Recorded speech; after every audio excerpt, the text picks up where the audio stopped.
Hi friends, నేను మీ అంజని. మీరు చూస్తున్నది ఎస్ఆర్కే హర్రర్ స్టోరీస్. మరి స్టోరీలోకి వెళ్ళబోయే ముందు నాదొక చిన్న request.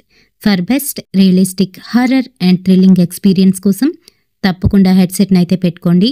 And me horror stories నాతో షేర్ చేసుకోవాలి, మన ఛానల్లో వినాలి అనుకుంటే నా ఇన్స్టాగ్రామ్ లింక్ని డిస్క్రిప్షన్లోనైతే ఇస్తున్నాను.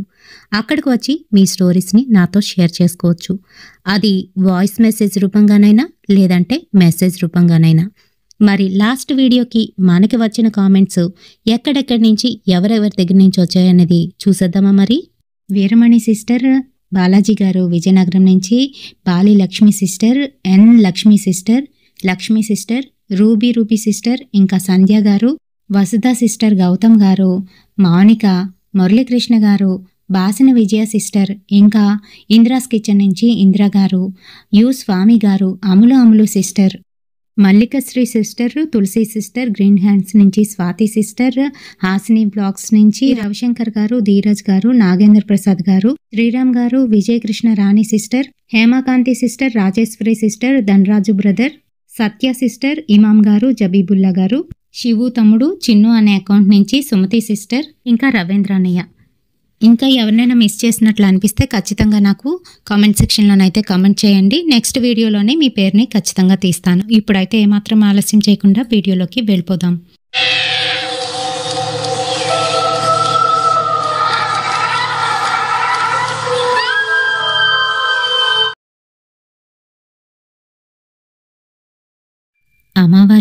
అమావాస్యతో చనిపోయింది. ఇదేంటో ఈ పెళ్ళి ఎక్కడికొచ్చి ఇలాంటి పని చేసింది అని కొంతమంది అనుకుంటే, మరికొంతమంది అయ్యో ఇంకా పెళ్ళి కూడా కాలేదు, వాళ్ళ నాన్నేమో ఇక్కడి నుంచి తీసుకుపోయాడు అని అనుకుంటున్నారు. మరి వాళ్ళందరి మధ్యలోని అలా నించొని మౌనంగానూ ఏడుస్తూ తనకాసే చూస్తున్న కార్తిక్, తను అలానే ఏడుస్తూ అక్కడంతా చూస్తున్నాడు. ఇల్లు ఏమాత్రం మారలేదు. అప్పుడు ఎలా ఉందో ఇప్పుడు అలాగే కనిపిస్తుంది. మెల్లగా తన రూమ్ వైపు అయితే వెళ్ళాడు. దూరం నుంచి వాళ్ళ బావ ఇదంతా గమనిస్తున్నాడు. ఆ రూంలోకి వెళ్ళి స్వప్నకి సంబంధించిన వస్తువులన్నింటి కాసి చూస్తూ తను ఏవో జ్ఞాపకాల్లోకైతే వెళ్తున్నాడు. అక్కడ తన గాజులు కనబడితే అవి తీసి తన జోబులోనైతే పెట్టుకున్నాడు. ఈలోగా స్వప్న వాళ్ళ బావ అక్కడికైతే వచ్చారు. మీరు అనేసరికి అంటూ కళ్ళు తుడుచుకొని, అదే నేను కార్తిక్, నా అడ్రస్ మీకెలా తెలుసు, నాకు మెసేజ్ చేశారు అని అంటున్నాడు. మిమ్మల్ని వెతికాం, అప్పుడే తెలిసింది మీకు మ్యారేజ్ అయిపోయిందని, అందుకనే అంటూ ఏడుస్తూ ఇలా అయితే అంటున్నాడు. మీ వల్లే అంత ఇలా జరిగింది, మా స్వప్న ఇక మాకు లేకుండా అయిపోయింది అని అంటున్నాడు. I'm sorry, I'm really very sorry.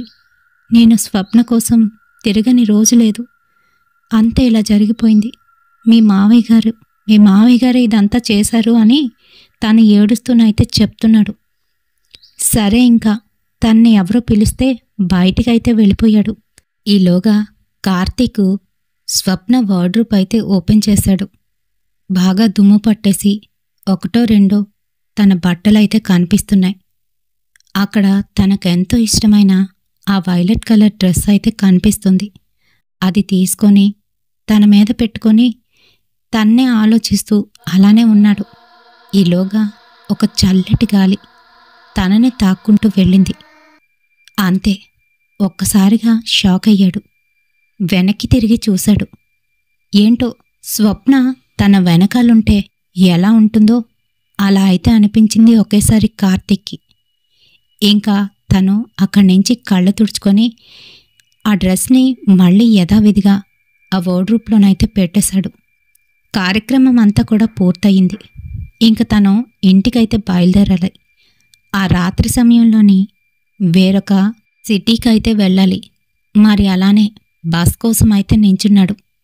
చుట్టుపక్కల ఎవ్వరూ లేరు. అప్పటికే రాత్రి 11 అయితే అవుతుంది.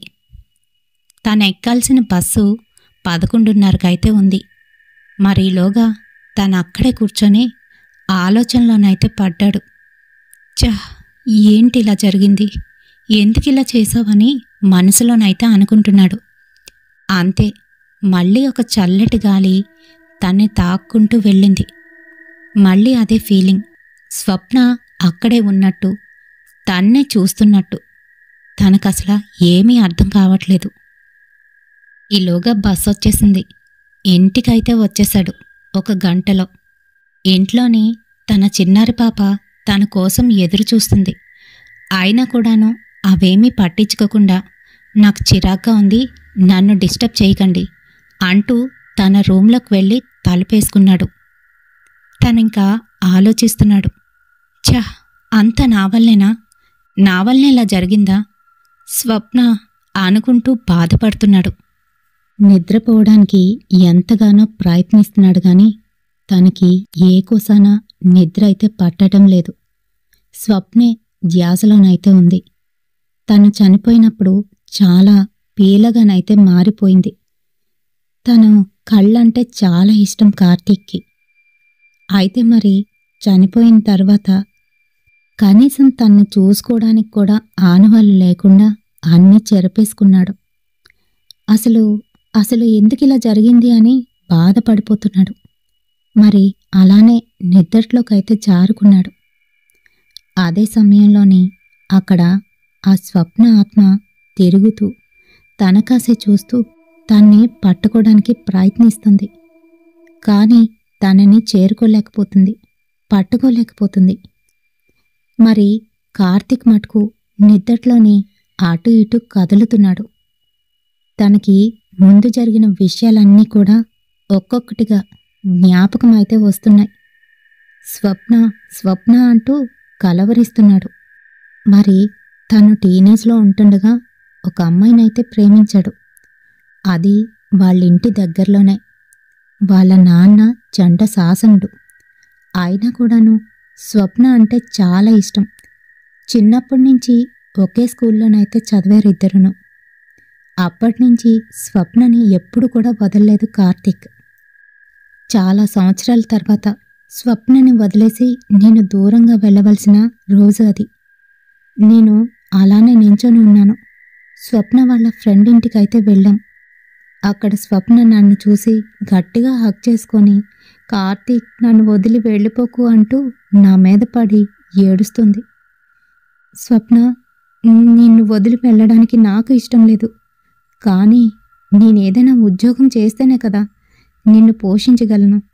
మనకంటూ ఒక మంచి లైఫ్ని ఏర్పాటు చేయగలను. ఏడకు స్వప్న, నువ్విలా ఏడుస్తుంటే నిన్ను వదిలి నేను వెళ్ళలేను అని అంటున్నాడు కార్తీక్. స్వప్న మటుకు ఏకధాటిగా ఏడ్చేస్తుంది. ఐ లవ్ యూ అంటూ ముద్దు పెడుతుంది. ఇంకా అక్కడే ఉన్న వాళ్ళ ఫ్రెండ్స్ అది చూసి బాధపడుతున్నారు. వాళ్ళిద్దరూ చాలా క్లోజ్, ఎప్పటినుంచో ప్రేమించుకుంటున్నారు. అయితే మరి స్వప్న వాళ్ళ నాన్నకి ఎలాగో వీళ్ళ గురించి అయితే తెలిసిపోయింది. కార్తీక్ వాళ్ళ నాన్న ఏమీ సంపాదించలేదు. వాళ్ళొక అద్దింటిలోనైతే ఉంటున్నారు.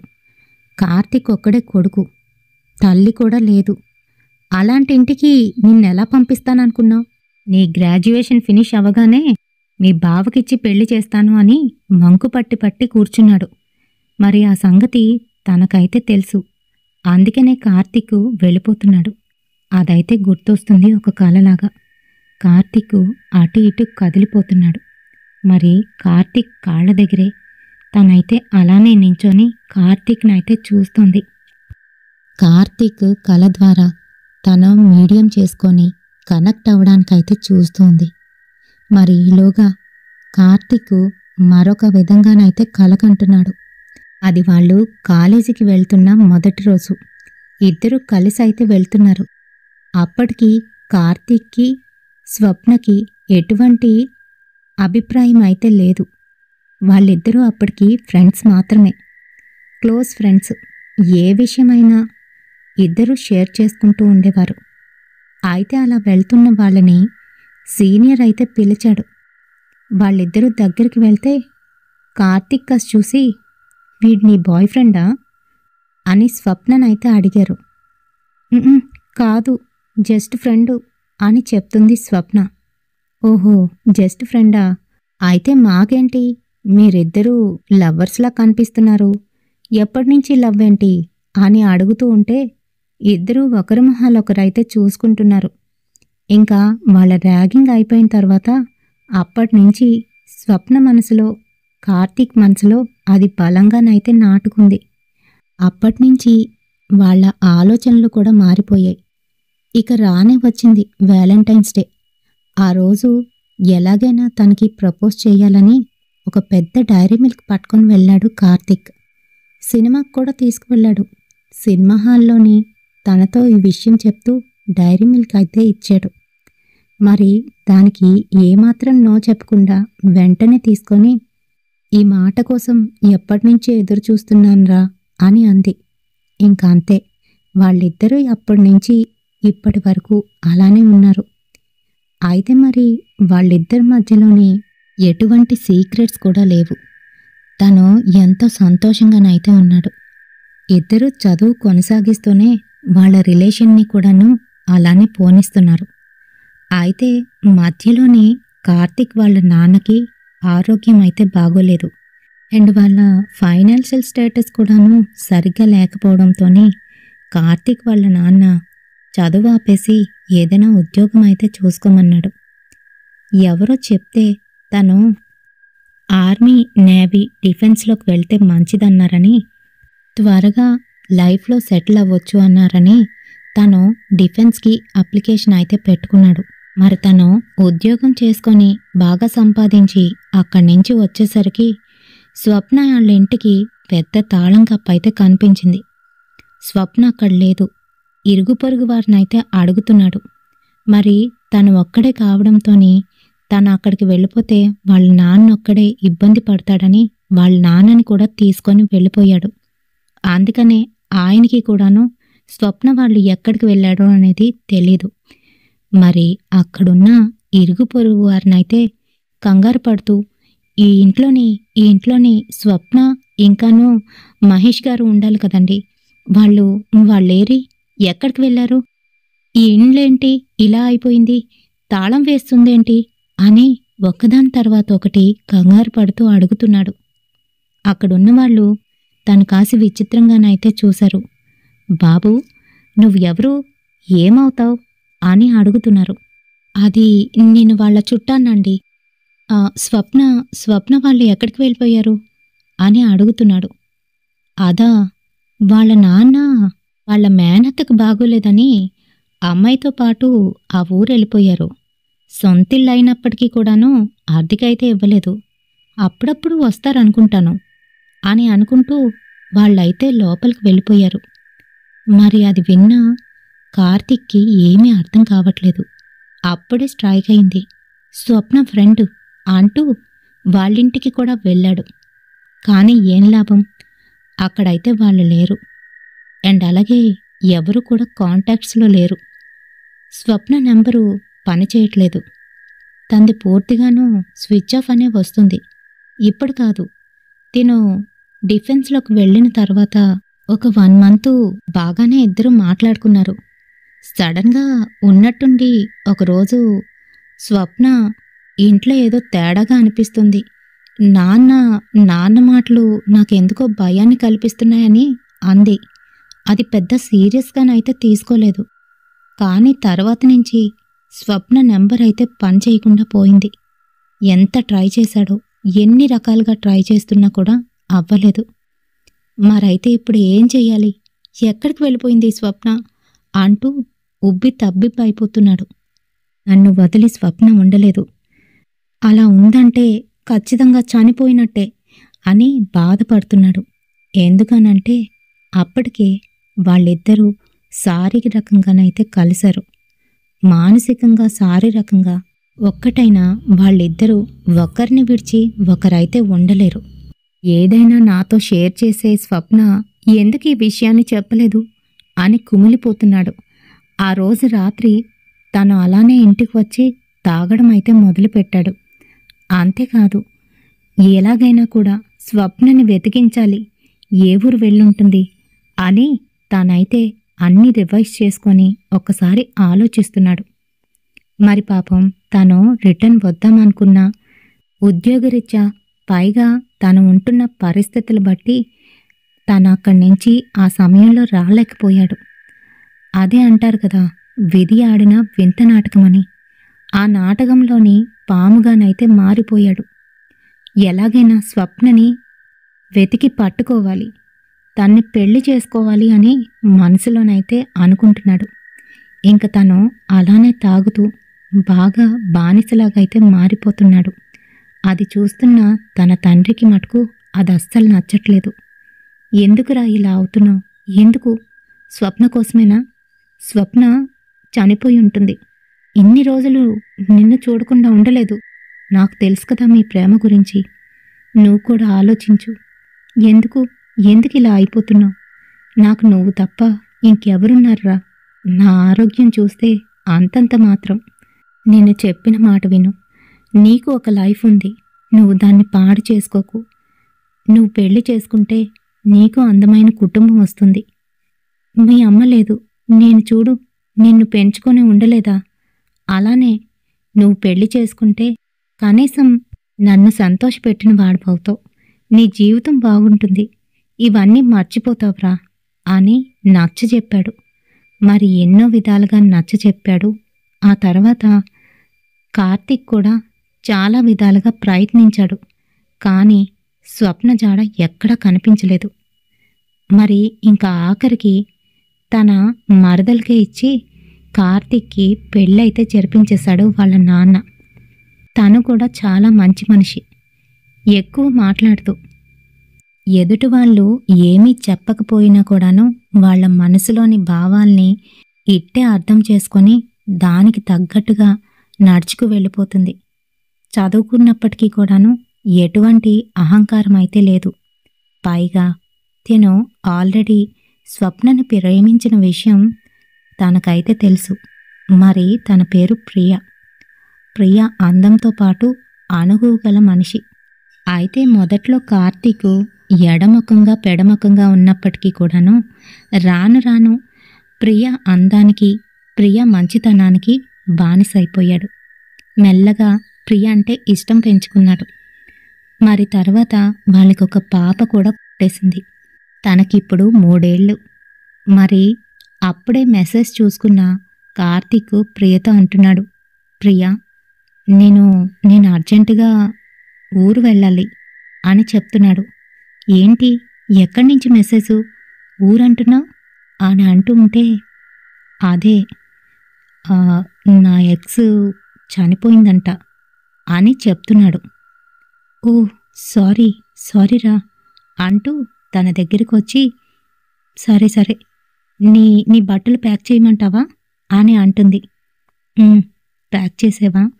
రేపు నైట్ కల్లా వచ్చేస్తాను అని చెప్పేసి తను బట్టలు ప్యాక్ చేస్తుంటే వాష్రూమ్కి వెళ్ళి వాష్రూంలోనే తను ఏడుస్తున్నాడు. బయటికి ఏడుస్తే పాపం ప్రియ ఏమనుకుంటుందో అని స్వప్న కోసం ఏడుస్తూ అక్కడే చాలాసేపు ఉండిపోయాడు. బయట నుంచి ప్రియ అయితే పిలుస్తుంది, కార్తీక్ త్వరగా రా, టైం అయిపోతుంది బస్కి అంటూ. బస్లో కూర్చొని చిన్నప్పుడు వాళ్ళిద్దరూ మాట్లాడుకున్న మాటలు, ఆ తర్వాత పెద్దయిన తర్వాత వాళ్ళిద్దరూ ఎంత క్లోజ్గా ఉన్నారో ఆ విషయాలన్నీ తలుచుకుంటున్నాడు కార్తీక్. నేను ఇంకొంచెం గట్టిగా వెతుకుండాల్సింది, లేదా నాన్న మాటలు వినకుండా కొన్ని రోజులు ఆగినా ఉండాల్సింది. ఎంత పని చేశాను. అటు స్వప్నని మర్చిపోలేకపోతున్నాను, ఇటు ప్రియని కూడా మర్చిపోలేకపోతున్నాను. ఏంటి కర్మ నాకు అని అనుకుంటున్నాడు. మరోపక్క స్వప్న లేదన్న విషయాన్ని తలుచుకొని కుమిలి కుమిలి లోపలైతే రోధిస్తున్నాడు. ఒకరోజు ఎవ్వరికీ తెలియకుండా లాంగ్ డ్రైవ్ వేసుకొని చాలా దూరం అయితే వెళ్లారు. మరి అవి హిల్ స్టేషన్. చూడ్డానికి ఎంతో రమణీయంగానైతే ఉంది. చుట్టుపక్కల ఎవ్వరూ లేరు, వాళ్ళిద్దరే కనిపిస్తున్నారు. ఏయ్, నువ్వేంటి ఇలాంటి చోటుకు తీసుకువచ్చావు అని అంటుంది.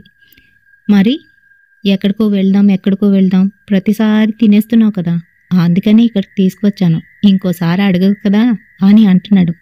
ఓహో, ఇంకోసారి అడగకూడదనే ఇక్కడికైతే తీసుకువచ్చావా నిన్ను అంటూ వెనకాలైతే పరిగెడుతుంది. ఇంకిద్దరూ అక్కడే కాసేపు అయితే మాట్లాడుకున్నారు. మరి కష్టపడి ఇంత దూరం తీసుకొచ్చాను కదా అంటూ దగ్గరికైతే జరిగాడు. ఏయ్, ఎందుకొస్తున్నావు దగ్గరికి అని అంటూ ఉంటే, అదే మరి, ఇంత దూరం తీసుకొచ్చాను కదా, నాకేదైనా గిఫ్ట్ ఇవ్వా అని అడుగుతున్నాడు. ఏం గిఫ్ట్ కావాలి, ఉంగరం ఇవ్వనా అని అంటుంది. చహ్, నాకేం వద్దు, నీ బోడుంగరం, బంగారు ఉంగరాలు, బంగారు చైన్లు ఇలాంటివేమీ నేను వేసుకోను, నీకు తెలుసు కదా అని అంటూ ఉంటే టక్కని తన బుగ్గ మీదైతే కిస్ చేసింది. ఇంకా అదే తన ఫస్ట్ కిస్. అంతే మరి, ఆ రోజుతోనైతే మొదలైంది వాళ్ళ రొమాన్స్. మరి తర్వాత అది హద్దులైతే దాటేసింది. అయినా కూడా పర్వాలేదు, ఎందుకనంటే వాళ్ళిద్దరికీ ఒకరి మీద ఒకరికి అపారమైన నమ్మకం. ఇద్దరూ ఒకరిని వీడి ఒకరైతే ఉండలేకపోయేవారు. అంతేకాదు, ఎవరెన్ని అబద్ధాలు చెప్పినా కూడా వీళ్ళైతే నమ్మేవారే కాదు. అయితే ఒకరోజు కాలేజ్లోని సడన్గా స్వప్న దగ్గరికి తన ఫ్రెండ్ వచ్చి, ఏయ్, కార్తీక్ అక్కడ ఒక అమ్మాయితో మాట్లాడుతున్నాడు, వెళ్ళి చూడు అని చెప్తుంది. ఆహా, సర్లే, నీ పని నువ్వు చూసుకో, వాడెవరితో మాట్లాడినా నాకేం అభ్యంతరం లేదు అనుకుంటూ వెళ్ళిపోతుంది స్వప్న. ఇంకా కార్తీక్ దగ్గరికి అదే అమ్మాయి వెళ్ళి, స్వప్న ఎవరో అబ్బాయి పక్కన కూర్చొని మాట్లాడుతుంది, అదిగో అక్కడ బెంచ్ మీద ఉన్నారు అంటూ మరొకరినెవరినో చూపిస్తుంది దూరం నుంచి. తన కనీసం ఆ బెంచ్ కేసి కూడా చూడలేదు. అయితే ఏమైంది, ఇప్పుడు మామూలుగా కూర్చొని మాట్లాడకూడదా, అయినా దానిష్టం, నీకెందుకు, ఏం పని చేయడానికి వచ్చావో ఆ పని చేసుకొని వెళ్ళిపో, మా మధ్యలోకి రాకు అంటూ గట్టిగానైతే వార్నింగ్ ఇచ్చాడు. అంతే మరి, తనకైతే అర్థమైపోయింది వీళ్ళిద్దరూ ఎంత క్లోజు అనేది. అంతేకాదు, వాళ్ళ ఫ్రెండ్స్ అందరికీ కూడా వీళ్ల గురించి అయితే బాగా తెలుసు. అందుకనే వీళ్ళని ఎప్పుడూ ఎవ్వరూ కూడాను వేరు చెయ్యాలని చూసేవారు కాదు. మరి బస్లోని రిటర్న్ వస్తున్న కార్తీక్ ఇవన్నీ కూడా గుర్తు చేసుకుంటున్నాడు. స్వప్న విషయాలన్నీ కూడా తను అలా గుర్తు చేసుకుంటూ ఉంటే బస్లోని తనతో పాటే ఎవరో కూర్చున్నట్టు తనకొక ఫీలింగ్ అయితే కలుగుతుంది. అదే స్వప్న. మరి ఇంటికి వచ్చిన కార్తీక్ పడుకుంటే తన పక్కనే తన భార్య కూడా పడుకుంది పాపనేసుకొని. ఈలోగా ఎవరో ఒక మగతను వచ్చి కార్తీక్ని కాలు పట్టుకొని కిందకైతే లాగేశాడు. సడన్గా వాళ్ళ ఆవిడ చూసేసరికి అది మరొక కార్తీక్. అలానే అచ్చు అలానే కనిపిస్తున్నాడు. అంతే మరి, గట్టిగట్టిగా అరిచేసింది ప్రియా. ఇంక పక్కనున్న కార్తీక్ లేచి, ఏమైంది ప్రియా, ఏమైంది అని అడుగుతున్నాడు. కార్తీక్, కార్తీక్ అక్కడ అక్కడ నువ్వే కనిపించావని చెప్తోంది. కానీ అక్కడ మటుకు ఎవ్వరూ లేరు. మరి వాళ్ళిద్దరూ అలా పడుకొని ఉంటే పక్కనే ప్రియా అయితే వాళ్ళని చూస్తూ బాధపడుతుంది. అక్కడ అక్కడ ఉండాల్సింది నేను కదా, ఇక్కడ నా కొడుకు ఉండాల్సింది కదా అని ఏడుస్తోంది. తన ఏడ్పు ఘోష బయటకి ఎవరో మూలుగుతున్నట్టుగా చిన్నగానైతే వినిపిస్తోంది. ఇంకా భయంతోని ఆ రోజు సరిగ్గా పడుకోలేదు ప్రియ. మర్నాడు తెల్లవారు కార్తీక్ అయితే లేవలేకపోతున్నాడు. ఫుల్గా ఫీవర్, అస్సలు బాగోలేదు. సరే, తన కోసమని జావ చేద్దామని వంటగదిలోకి వచ్చి తను అలా కుక్ చేస్తున్న సమయంలో తన వెనకాతలే నీడలా నించొని తన గొంతునైతే పిసికేస్తుంది స్వప్న. స్వప్న అలా పిసికేస్తూ ఉంటే తను విడిపించుకోవడానికి ఎంతగానో ప్రయత్నిస్తుంది. కానీ తను అసలు విడిపించుకోలేకపోతుంది. ఊపిరి ఆడట్లేదు, గిలగిలా కొట్టుకుంటుంది. ఈలోగా పాప అక్కడికి పరిగెత్తుకుంటూనైతే వచ్చింది. అంతే, తనని వదిలేసి దూరంగా తోసి వెళ్ళిపోయింది, గాలిలో కలిసిపోయింది. తనకేమీ అర్థం కావట్లేదు, భయపడిపోతుంది. తన భర్త దగ్గరికి వచ్చి చూస్తేనేమో ఇక్కడ పొజిషను మరొక విధంగానైతే ఉంది. తను పూర్తిగాను వీక్గానైతే అయిపోయాడు. ఎప్పుడూ లేనంత వీక్గా కనిపిస్తున్నాడు. ఏమైందండి మీకు అని భయపడుతుంది. తన దగ్గరే అక్కడే కూర్చొని ఉన్నారు తల్లి కూతుర్లును.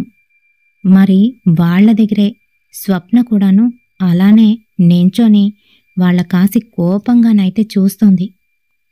ఇది ఇది నేనుండవలసిన చోటు, నాది, నా స్థానాన్ని ఆక్రమించుకుంది అని బాధపడిపోతుంది. ఏడుస్తోంది. రాత్రి సమయంలోని ఎవరో ఏడుస్తున్నట్టు, తన దగ్గరికి వచ్చి తన ఒళ్ళంతా గీకేస్తున్నట్టు ప్రియ అయితే ఫీల్ అవుతుంది ప్రతిరోజును. ఇంకా ఇంట్లోని ఏదో జరుగుతుందని తనకైతే అర్థమైపోయింది. భయపడుతుంది. అయితే ఆ మర్నాడు రాత్రి తను వంట వండుతున్న సమయంలోని పాప ఒక్కరిదాయే రూంలోనైతే పడుకొని ఉంది. ఎటువంటి శబ్దం అయితే రావట్లేదు. బెడ్ మీద కార్తీక్ పడుకున్నాడు కదా అని చెప్పి తను వంటగదిలో పని చేసుకుంటుంది. ఈలోగా తనలో తానే మాట్లాడుకుంటూ కార్తీకు పెరడ్లో ఉన్న నూతి దగ్గర అయితే నించొని దాని తలుపును తీసి ఎవరితోనో మాట్లాడుతున్నట్టుగానైతే కనిపించింది. ఇంక తను అక్కడి నుంచి వెళ్తూ ఉన్న సమయంలోని కార్తీకు నూతిపైకి ఎక్కేశాడు. అంతే మరి, భయంతోని గట్టిగట్టిగా అరుస్తూ కార్తీక్ కార్తీక్ అంటూ దగ్గరికి వెళ్ళి తన చేతిని పట్టుకొని వెనక్కైతే లాగేసింది. కార్తీక్కి అసలేమీ అర్థం కావట్లేదు. తనసలా స్పృహలోనే లేడు. ఒక ట్రాన్స్లోకి వెళ్ళిపోయాడు. ఏమైందిప్పుడు అని అడుగుతున్నాడు. తనకైతే భయం వేస్తుంది. మళ్ళీ అలానే నీరసంగా అయిపోయాడు కార్తీక్. ఇంకా లాభం లేదని వాళ్ళ మామగారు వాళ్ళ అమ్మాలతో కలిసి మరొక ఊర్లోనైతే ఉంటున్నారు. ఫోన్ చేసి మామయ్య మామయ్య మీరు అర్జెంటుగా ఇక్కడికి రావాలి అని జరిగిన విషయం మొత్తం చెప్పేసింది ప్రియ. సరేనమ్మా, రేపు తెల్లవారి నేను బయలుదేరి వస్తాను. వచ్చేసరికి మధ్యాహ్నం అవుతుంది. నువ్వు కంగారు పడుకు, పాప జాగ్రత్త, వాడు జాగ్రత్త అని చెప్పేశారు. మరి అదంతా కూడాను వెనకే ఉంటూ వింటుంది ఆ స్వప్న. ఆహా అంటూ తన చెవు దగ్గరికి వచ్చి గట్టిగానైతే అరిచింది. ఆ అరుపుకి భయపడిపోయి అక్కడే స్పృహ తప్పి పడిపోయింది ప్రియ. పాపం మార్నింగ్ తను లేచేసరికి ఎక్కడ వాళ్ళు అక్కడే ఉన్నారు. ఇంకా తన భయంతోనే పనులన్నీ చేసుకుంటోంది. ఈలోగా ఎవరో దబదబా తలుపులు కొడుతున్న శబ్దం అయితే వచ్చింది. వెళ్ళి తలుపులు తీసేసరికి వాళ్ళ మామగారు ఒక పెద్దాయన్నైతే వెంట పెట్టుకొని వచ్చారు. అతను కాషాయ వస్త్రాలు ధరించి ఉన్నారు. ఒక చేతిలోని సంచి, ఇంకా మరొక చేతిలోని ఏవో సామగ్రి పట్టుకొని అయితే మా ఇంటికి వచ్చారు. అమ్మ ప్రియా, పాపేది, బాగానే ఉన్నారు కదా అని కంగారుగా అడుగుతున్నాడు వాళ్ళ మామగారు. ఆ మామయ్య, రండి రండి అంటూ వాళ్ళకి జరిగిన విషయం మొత్తం చెప్పింది. సరేనమ్మా, నేనిక్కడ పూజ చేయడానికే వచ్చాను. అసలు మీ ఆయనకి ఎప్పటినుంచి ఇలా జరుగుతుంది ఏంటి అన్నీ కూడా కనుక్కున్నాడు. పైగా వాళ్ళ నాన్న కూడా విషయం మొత్తం చెప్పాడు. సరేనని చెప్పి పూజ అయితే మొదలుపెట్టాడు. ఈలోగా రూంలో ఉన్న కార్తీకు ఒక్కసారిగా నిద్రలేచి అక్కడికి వచ్చి గట్టిగట్టిగా అరవడం మొదలుపెట్టాడు. అంతే, కార్తీక్ మీద విభూది లాంటిది చల్లి దాన్ని నేరుగా తీసుకొచ్చి ఆ ముగ్గు మీదైతే కూర్చోబెట్టాడు. తనకేవో ధూపాలు వేసి దీపం చూపించి గట్టిగట్టిగా మంత్రాలు చదివేసరికి తనలో ఉన్న తన్ని గట్టిగా పట్టుకొని ఉన్న ఆ స్వప్న ఆత్మ అయితే బయటికి వచ్చింది. అది చూస్తున్న ప్రియ వాళ్ళ మామయ్య భయపడిపోతున్నారు. ఇంకా ఆ స్వప్న గట్టిగట్టిగా అరుస్తూ తాను ఎందుకు వచ్చిందో చెప్పడం మొదలుపెట్టింది. నేను ప్రాణానికి ప్రాణంగా ప్రేమించాను. నేనుండాల్సిన ఈ స్థానంలోని ఇదిగో ఇది ఉంది. అందుకనే నాతో పాటు తీసుకువెళ్ళిపోదామని వచ్చాను నా కార్తీక్ని అని అంటుంది. నీ కార్తీక, ఆయనకి పెళ్ళైపోయింది, పైగా పిల్ల కూడా ఉంది. నీ కార్తీక్ ఎలాగవుతాడు అని అతను అంటూ ఉంటే, నా కార్తీకే, నా కార్తీకే, నాకు కూడా పెళ్ళైతే ఈ పాటకి ఒక కొడుకుండేవాడు. వాడెక్కడో ఇప్పుడు అనాథ శరణాలయంలో పెరుగుతున్నాడు అంటూ పిచ్చిగాను ఏడుస్తూ ఉంది. ఆ రోదన అతి భయంకరంగానైతే వినబడుతోంది. వాళ్ళందరూ కూడాను భయపడిపోతున్నారు. కానీ అతను మటుకు గట్టిగా అదిలిస్తూ ఏం జరిగిందసలా అంటూ చెప్పమని అడుగుతున్నాడు. మరి కార్తీక్ తన్ని వదిలి డిఫెన్స్కి వెళ్ళిన తర్వాత తనకి తెలిసిన విషయం ఏంటి అనంటే తను అప్పటికే ప్రెగ్నెంట్ అని. ఆ సంగతి తెలిసిన వాళ్ళ నాన్న అక్కడ ఉంచకుండా మరొక దగ్గరికి అయితే తీసుకుపోయాడు. అంతేకాదు వాళ్ళ బావ చాలా మంచి అబ్బాయి. మరి తనని ఎలాగైనా ఒప్పించి నువ్వే తన్ని పెళ్లి చేసుకోవాలి అని స్వప్నకి ఏదో విధంగా నచ్చజెప్పు అని చెప్తూ ఉండేవాడు. ఆయన కూడా స్వప్న దగ్గరకైతే రానిచ్చేది కాదు. మరి అలానే 9 నెలలు గడిచాయి. బాబు పుట్టాడు. అయితే స్వప్న ఇంకా మంచం మీద ఉంటుండగానే బలవంతంగా ఆ బాబుని తీసుకొని వెళ్ళి ఒక అనాథ శరణాలయంలో వేసేశాడు. స్వప్న పూర్తిగాను డిప్రెషన్లోకి అయితే వెళ్ళిపోయింది.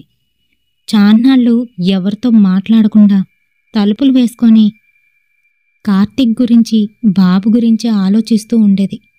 మరి ఒకరోజు వాళ్ళ నాన్న కోపంతోని స్వప్న దగ్గరికి వచ్చి ఎన్నో తిట్లయితే తిట్టేశాడు. మరేమైందో తెలియదు గాని ఇంకా మర్నాడే వాళ్ళ నాన్న అయితే చనిపోయాడు. మరి వాళ్ళ నాన్న కూడా చనిపోవడంతోని స్వప్న ఇంకా పిచ్చిదానిలాగా అయితే తయారైంది. దానికి కారణం ఏంటంటే అప్పటి వరకు వాళ్ళ నాన్నకు మాత్రమే తెలిసిన ఆ అనాథ శరణాలయం ఇప్పుడు ఎవ్వరికీ తెలీదు. కనీసం వాళ్ళ బావకు కూడాను దాని గురించి అయితే తెలీదు. ఇంకా అందుకనే బాబు ఇంకా దొరకడు అని ఫిక్స్ అయిపోయింది. వాళ్ళ బావ చాలా మంచోడు. స్వప్నని చిన్నపిల్లలాగైతే చూసుకునేవాడు. స్వప్న బాగైతే చాలు అనుకునే మనిషి. మరి అలానే ఒకరోజు స్వప్న బాధలో ఉన్న సమయంలోని తన దగ్గరికి వచ్చి వాళ్ళ బావ ఇలా అయితే చెప్తున్నాడు. స్వప్న స్వప్న నువ్వు లవ్ చేసింది కార్తీకే కదా అని అంటున్నాడు. అవును అంటే ఇదిగో తన గురించి చాలా గొప్పగా పేపర్లోనైతే వచ్చింది. తను ఎక్కడున్నాడో తెలిసింది కదా, మనం అక్కడికి వెళ్దామా అని అంటున్నాడు. సరే బావా, అలానే వెళ్దాం. నిన్ను కార్తీక్ని నేనే కలుపుతానులే స్వప్న, కంగారు పడుకో అంటూ తనకి ధైర్యాన్ని అయితే ఇచ్చాడు. మరి ఆ రోజు వాళ్ళ ఊరైతే వెళ్ళారు. ఆ ఇల్లంతా చూస్తుంది స్వప్న. ఈలోగా వాళ్ళ బావ కార్తీక్ వాళ్ళ ఇంటివైపు అయితే వెళ్ళాడు. మరి అది అద్దిల్లు అవడం, పైగా కార్తీక్ వాళ్ళ గురించి అందరికీనైతే తెలుసు. వాళ్ళని ఎంక్వైరీ చేస్తే కార్తీక్కి ఆల్రెడీ పెళ్ళైపోయిందని, ఒక పాప కూడా ఉందని తెలిసింది. అంతే మరి అది తెలియగానే పూర్తిగాను డిప్రెషన్లోకి వెళ్ళిన స్వప్న తన బ్యాగ్లో ఉన్న పాయిజన్ అయితే తీసుకుంది. వాళ్ళ బావతోని ఇల్లంతా ఒకసారి చూసొస్తాను బావా, నాకెందుకనో ఇక్కడే ఉండిపోవాలనుంది అని మాట్లాడుతుంది. స్వప్న ప్లీజ్ స్వప్న, డిప్రెషన్లోకి వెళ్ళకు. పోనీలే, కార్తీక్ సుఖంగా ఉన్నాడు కదా, అంతే చాలు.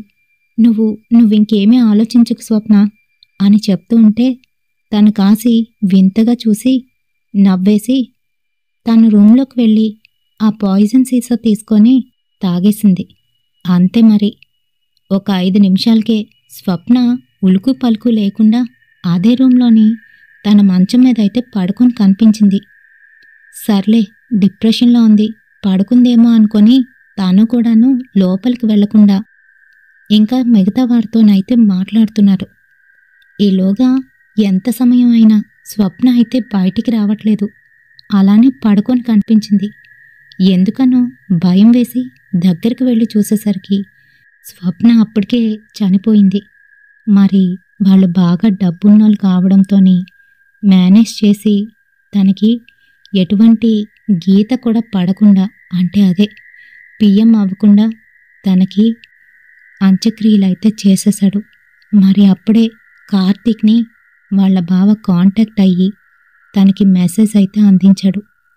అప్పుడే కార్తీక్ రావడం అనేది జరిగింది. ఇంకంతే. ఎప్పుడైతే కార్తీక్ నా గాజులు తీసి తన జోబులో పెట్టుకున్నాడో అప్పుడే నేను తన వెంట వచ్చేశాను. తనకి నేనంటే చాలా ఇష్టం, ఇంకా నేనంటే ఇష్టం పోలేదు. అందుకనే అందుకని నాతో పట్టుకుపోవడానికే వచ్చాను అంటూ గట్టిగట్టిగా అరుస్తుంది స్వప్న. ఇంకా అక్కడున్న తాంత్రికుడు, ఆగమ్మా, ఆగు, మీ నాన్న చేసిన తొందరపాటు పని వలన ఇదంతా జరిగింది. అందుకు మీ నాన్న తనకి తానే శిక్ష వేసుకొని చనిపోయాడు. మరి ప్రేమించానంటున్నావే, భార్య బిడ్డలతోని ఇప్పుడు సుఖంగానే ఉన్నాడు కదా, తనకింకా ఆయుష్ ఉంది కదా, మరి అలాంటి వాడిని నీ స్వార్థం కోసం ఎందుకు చంపాలనుకుంటున్నావు? ఇది నీకు న్యాయమేనా? ఒక్కసారి ఆలోచించు తల్లి. నీకు అన్యాయమే జరిగింది కాదన్ను, కానీ నువ్విలా చేయడం న్యాయం కాదు అని అంటున్నాడు. నీకేం చెయ్యాలో చెప్పు, నీ కోరికలేమైనా ఉంటే చెప్పు, ఖచ్చితంగా తీరుస్తామని అనేసరికి తను ఏడుస్తూ తన బాబు గురించి అయితే చెప్తుంది. నా బాబు ఎక్కడున్నాడో నాకు ఇప్పటి వరకు తెలీదు. మా నాన్న ఎవరికి అప్పచెప్పాడో కూడా తెలీదు. వాడిని వెతికి ఎలాగైనా తీసుకువచ్చి నేను కనీసం తీసుకువచ్చి పెంచండి అని చెప్తుంది. మరి ఆ మాటకి ఒప్పుకొని ఖచ్చితంగా అలాగే చేస్తామని చెప్పారు. ఆ తర్వాత స్వప్నకి చేయవలసిన అంత్యక్రియలు అవి కూడాను చక్కగాను కార్తీక్ చేతుల మీదుగా మరొకసారి అయితే కాశీలో చేయించారు. ఆ తర్వాత స్వప్న సంతోషంగానైతే వెళ్ళిపోయింది. కార్తీక్ తన కొడుకునైతే తెచ్చుకున్నాడు. స్వప్న వాళ్ళ బావ దగ్గరికి వెళ్ళి పూర్తిగా ఎంక్వైరీ చేసి అప్పుడు వాళ్ళ ఇంట్లో పనిచేస్తున్న వాళ్ళందరినీ కూడా కనుక్కుంటే అందులో ఒక పనివాడు నాకు తెలుసు బాబు అంటూ చెప్పడంతోని ఆ అనాథాశ్రమానికి వెళ్ళి ఆ అబ్బాయిని అయితే తెచ్చుకున్నారు. ప్రియ తన కూతురుతో పాటు కార్తీక్ కొడుకుని కూడా జాగ్రత్తగానైతే చూసుకుంటుంది. మరి ఎవరి కోసమో మనము మన లైఫ్ని పాడు చేసుకోకూడదు, అలాగని వృధాగాను ఉంచుకోకూడదు. ఈ కథ ద్వారా టీనేజ్ పిల్లలు ఎవరైతే ఉన్నారో వాళ్ళకి ఒక మంచి లెసన్ చెప్తామని చెప్పాను. మరి ఇది నార్త్ ఇండియాలోని జరిగిన ఒక రియల్ ఇన్సిడెంట్ అండి. నచ్చితే తప్పకుండా ఒక లైక్ వేయండి. నాకైతే చాలా బాధ అనిపించింది. మరి మీకు ఎలాంటి హర్రర్ వీడియోస్ చూడాలని ఉంది అనేది నాకు కామెంట్ సెక్షన్లోనైతే పెట్టండి. ఖచ్చితంగా అటువంటి హర్రర్ వీడియోస్నైతే చెప్తాను. మరి లైక్తో పాటు ఒక హైప్ వేయడం కూడా మర్చిపోకండి. రేపటి సరికొత్త హర్రర్ ఇన్సిడెంట్తోని మళ్ళీ మీ ముందుకైతే వచ్చేస్తాను. Until then bye.